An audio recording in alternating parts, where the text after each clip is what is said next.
What's up, everybody? Jeff here with Godbold Exotics. Just wanted to do a quick little update on kind of a pet project that I've been working on for a little while. I've had these guys since last year. I got them super small, and I've got 2.1. I've gone back and forth with letting the male go, but I just haven't yet. And I have not told you guys what species it is. I just realized. These are Gonyosoma. So these are the red-tailed green rats. You could totally see the red tail. Now it's not red, what a lot of you guys would think, but that's where they get their name, right there. It actually turns kind of red, and it doesn't really pick it up on the camera, but it's very much an orange color. But these guys are really cool. They have kind of a bad rap in the hobby. The red-tailed green rats, but they're not bad. They're very alert, super smart. But these guys will get pretty decent size. They're not going to get huge, but very cool. The pattern on these guys, they're starting to pick up. There's a lot of blues and whites and stuff in between the scales, and again, it doesn't really pick it up on the camera, but these guys are really cool. So this is I believe this is the male that I have. This is not the one that I'm debating on selling. The one that I'm debating on the one that I'm debating on selling is actually much Smaller. He's was captive born and was hatched by Dan Maliri. So I got him. But these I also bought from Dan Maliri, but these were farm hatched babies, if I'm not mistaken. So I got I got this one and a female.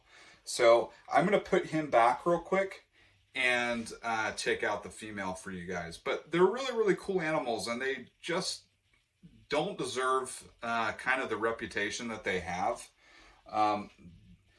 I'm just very slow in my movements, and it's not even puffing its throat up. Now the other one might, but this one, as of right now, is not puffing its throat up. They'll kind of like strike at me a little bit whenever I go inside the cage, but I'm just slow, I'm deliberate, I pull them out, and I'm not restraining them. I just let them kind of go where they want to go, and they have never, ever tried to bite me, other than a little bit of a bluff poke, like whenever I open the cage, but they've never opened their mouth and tried to bite me or anything like that. Really cool snakes, and look at the tongue just going. They're just so alert. Like, look at that tongue. It's actually blue. So if I get it turned around here, but it's just totally just checking things out. Really cool snakes. I love them.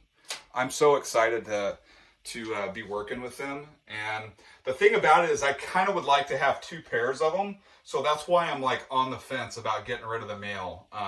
Or if, heaven forbid, something was to happen to this guy. But they are the easiest snakes to take care of. I mean, I just thaw out some rodents, put them in there, and I'll put 2 or 3 hoppers in there, and they just guzzle them down. And within like 20 minutes, they're gone. You don't have to feed them live. You don't have to do a bunch of scenting. You don't have to do any of that. They just are rock solid. Now, the little male I have, he was picky at first. It took me about a month to get a first meal in him. But I just kind of kept working with him, and I just put, I have a chick supplier here locally, and I don't like feeding chicks as like a staple diet, but I will use them for scenting and supplementation with the animals. And so I'll take a couple little chick thighs and a pink and put them both in there, and he takes everything. So these guys, I don't really need to go the chick route with them because they're feeding on the rodents like crazy. But really cool snakes. But yeah, let me grab the female real fast so I can show you guys. So this is the female. And so that's the quintessential throat puffing that you see right there. But even though it's got its throat puffed out, she's just kind of letting me know, like, hey, I'm a little uncomfortable. I was a second ago fine in my tub, and now I've got her out. She's kind of checking me out, but you know, like, she's not trying to bite me or anything. She's just kind of showing me, like, that's their defense. Like, they don't want to bite you. They will, but they're going to puff their throats out before they take a swipe at you. And again, like, they're, you know, you can see the tail right there. But, you know, just a really, really alert animal. So if you're used to working with a lot of pythons, a lot of boas and stuff like that, what's kind of unique about colubras is I kind of, from an alertness standpoint, I kind of relate them to scrub pythons. If there's one python species I could think of, you know, amethystina or any of the scrubs are very alert. And that's kind of what I relate them to, but they're just an alert type of snake. And there's a lot of colubrids that are like that. A lot of the Asian rats are very alert, you know, the beauty snakes and stuff like that. But that's the way these guys are. You know, again, they're just, you know, not trying to get away from me, not biting me, not being defensive or anything like that. So I'm kind of putting this video out there. Partially, half of it is to kind of just give you guys an update on everything. But the other half is because I kind of want to, you know, put some of the, you know, stuff to bed about them being just really nasty animals to work with. And I don't find them that way. I'm sure there have been some pretty cantankerous specimens out there, but mine are just a complete, you know, joy and pleasure to work around. So they are not difficult at all. I don't have problems with the feeding. I don't have problems with them being, you know, defensive. But one thing that is kind of tricky with them is because they're so alert, and they can be fast. Like, they're not being fast right now, but they could bolt if they wanted to. But yeah, they will take a run for it or try and get out of the tub if you just start misting them directly. So what I typically do when I want to mist their cage, because they're from the jungle, so they're a tropical species. I will just take one out, put it in my hand like this. I'll grab the squirt bottle. I'll mist down the tub or the cage, and then I'll put the animal back in there. It's less stressful for them, and it saves me from having to have a snake come flying out trying to get away. And again, it's not flying out trying to bite me. It's flying out to the side trying to get, typically they will jump out of the tub if I miss them directly, and they'll slither into one of the neighboring tubs and just try and go behind it. The reason the male is in a standalone tub with a lid is he's actually an escape artist. So I have some racks from sea serpents, 15 quart tubs, and for whatever reason, he always got out. It didn't matter if I moved it up and down the rack, he would get out. So I'd catch him like hanging on a wire or something like that when I walk in here. This shed is completely sealed, so there's nothing getting out of here. But, you know, I just thought it would better because I got kind of sick of tearing my shed apart to try and find the snake. After like the third time, I was like, okay, I'm done with this. So this one is in the same rack, same type of tub, but doesn't get out, doesn't squeeze out. So I haven't bothered, you know, moving this one. So these guys are probably going to go. They could take a pretty big cage, and they'll probably use it because they are a colubrid. They do have a higher metabolism, but they don't necessarily need it all the time. Like, I've talked to people that have kept these. I know people that have kept them in like CB80s, which is basically the footprint of a CB70. So it's got the floor space, but it just has more height to it. I know people that have kept them as in like rack systems, like terrestrial setup. Now, I would not advise that. I'm not saying that's like, this is just what I do, and I'm just relaying my very limited experience with 3 specimens. That's it. So there are probably other folks out there that have bred them, or maybe they have a larger group or whatever, but this is just my experience. So my animals will go in these cages here. So these are Reptile Basics display cages. I pretty much use them for all of my animals. I use them for my Amazons. I'm going to use them for these. I've got some Barron's racers that I'll put them in. And what I do is I'll take a 2x4 or a 4x2 or 4x, whatever the wider version of the 2x4 is, and I just run it across because again, like Amazon tree boas, these guys are not true perchers. Now they're arboreal, so you want to give them access to climbing, but they're more of a draping species, which is similar to the Barron's racers, the Amazon tree boas, all you Morelia guys out there, carpet pythons. They're gonna drape. They're gonna want multiple points of contact as opposed to like a green tree python or an emerald tree boa or an Amazon basin that are just gonna want two points of contact. So you got to keep that in mind. That's why I think that the 2x4s and the wood going across is a good idea, because they can thermoregulate and go up underneath the heat panel or go down, but they also can it gives them a little more surface area, which makes them feel a little more secure. And then I put some plants in there and stuff like that to kind of trick it out and give it a little more color and stuff. But these guys are awesome. They will keep this, they hatch with this color. The tail is not quite as pronounced when they first hatch. It starts to become more pronounced as they start to grow.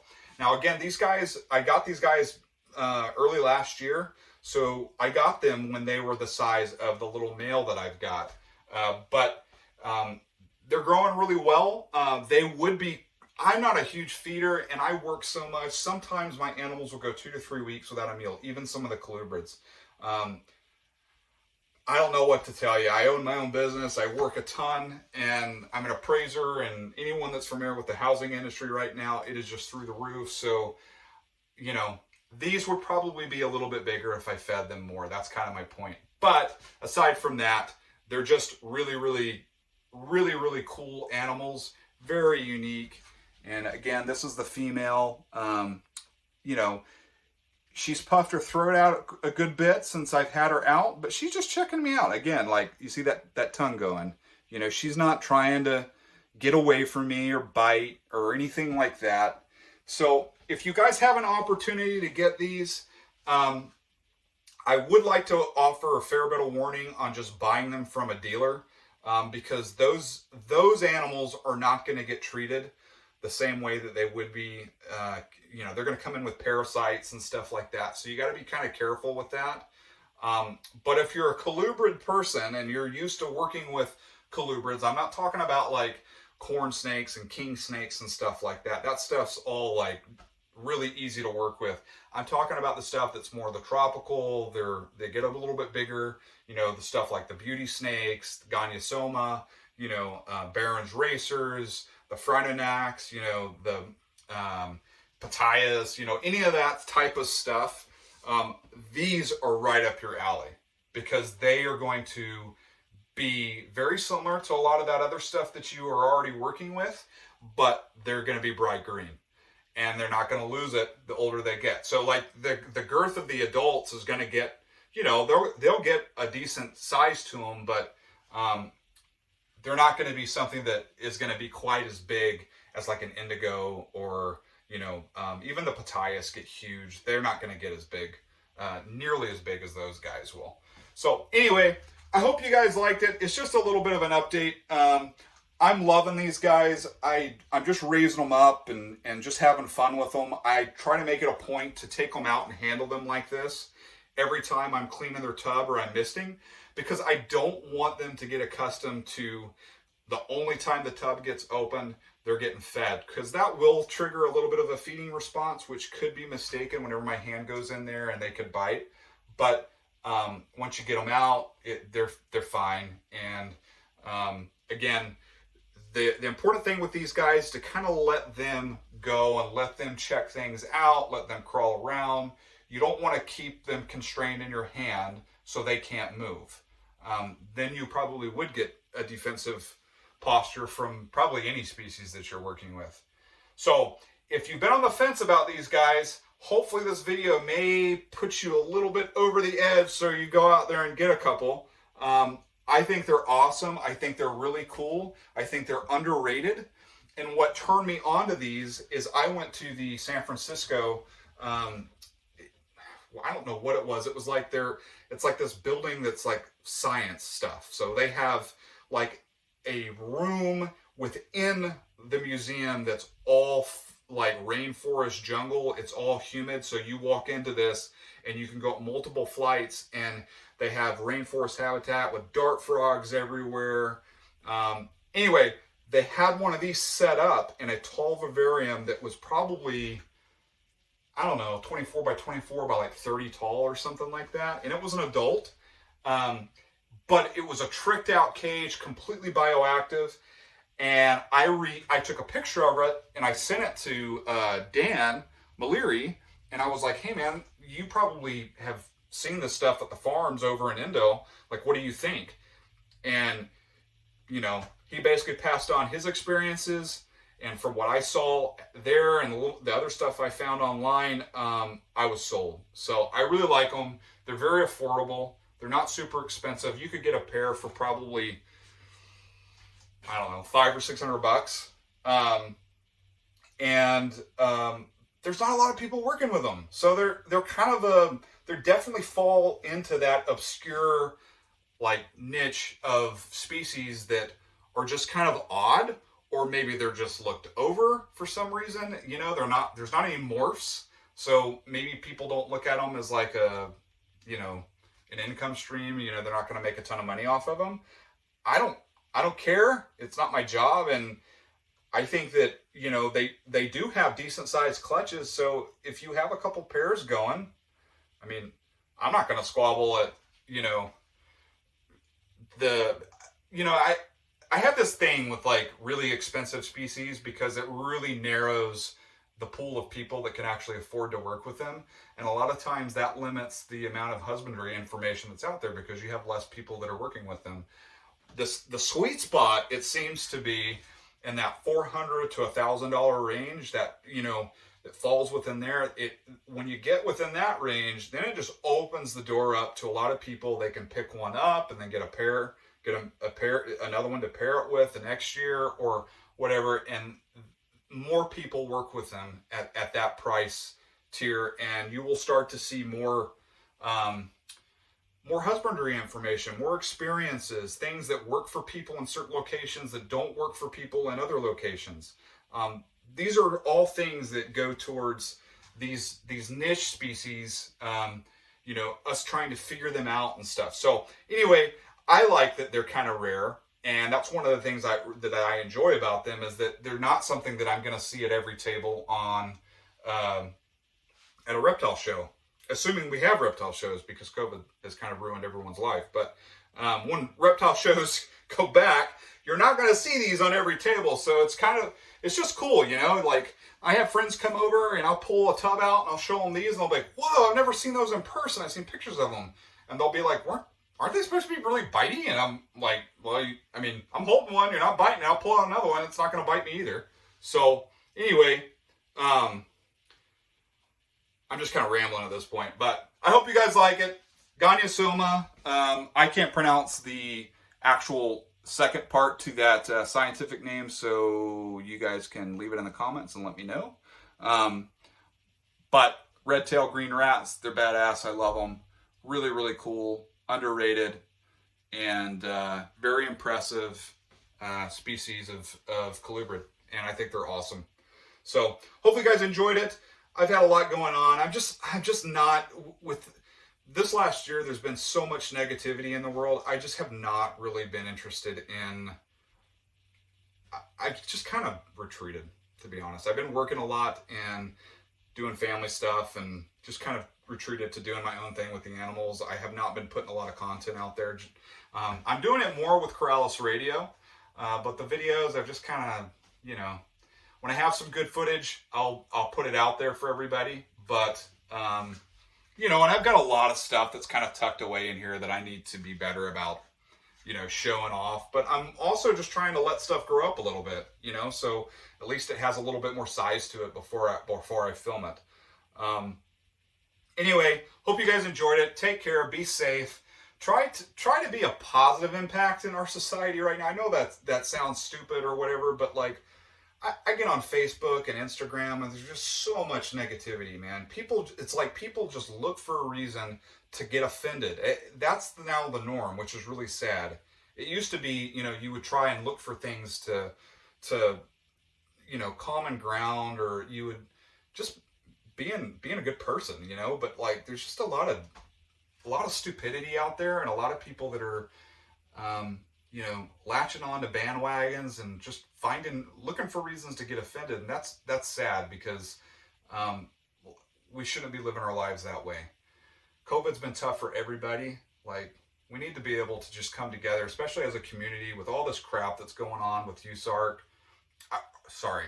With all this crap that's going on with the government and USARC helping us, we really need to be doing our part in trying to desensationalize the hobby and try to, you know, find common ground with one another. I mean, for a lot of people, and I'm like this because I really struggle with anxiety, my animals are kind of a therapy for me. So like, I don't want to battle. I don't want to argue. I don't want to do any of that stuff. So, I mean, if that's somebody's MO, that's cool. They can do them, but that's just not the speed that I go to. And, I'm just going to do my own thing. So anyway, that's a little bit of a rant. I apologize. You guys have a good one. Peace. Take care. Till next time, you've been listening to Godbold Exotics. And freaking subscribe. Not that I really care that much. I mean, if you like the video, whatever. But anyway, you guys have a good one. Bye.